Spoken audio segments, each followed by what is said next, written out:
So for a few days it was raining in Townsville, and then a few more days it kept raining, and a few more days it was still raining, and at some point it stops being rain and just turns into a flood. Begin with the escalating floods in Townsville that have already claimed the life of one woman.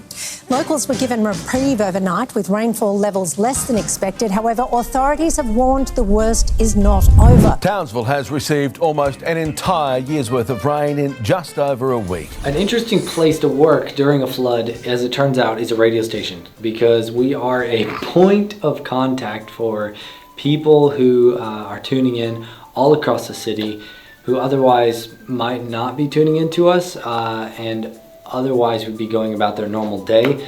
But now there's water all around them, and they're tuning into the radio station to hear updates about what they need to do, if they need to evacuate, and where they can find help in the city. So the rain's coming down and people are tuning in. Really cool to be an announcer during this and be a part of people's comfort and their assurance and their safety throughout the event. Safety is a big thing, and we let people know where they can get to be safe and where they can find the help that they need.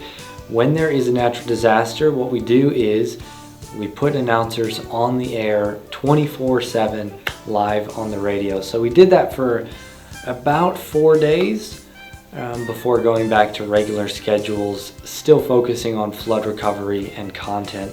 But during those 3 days where we're 3-4 days where we're on air the whole time, it was really interesting. The people that tune in are from all different, backgrounds and looking for different things when they tune into the radio. But what they find when they tune into Live FM is information that they need, how to get help, and they also find the peace and the hope that they're going to be okay, and that we can look to Jesus and that we have hope regardless of what happens.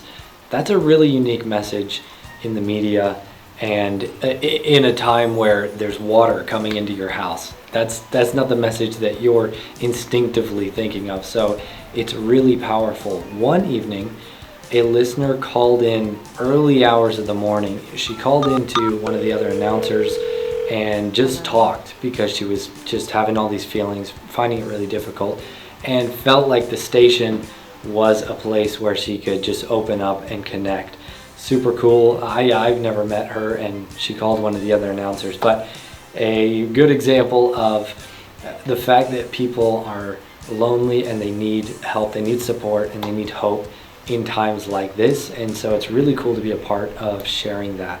Thanks for being a part of it as well and bringing hope to people. I mean, it's crazy that Townsville sometimes has natural disasters, but hope to people in natural disasters and just through the craziness of life, bringing hope and Jesus to people where they are.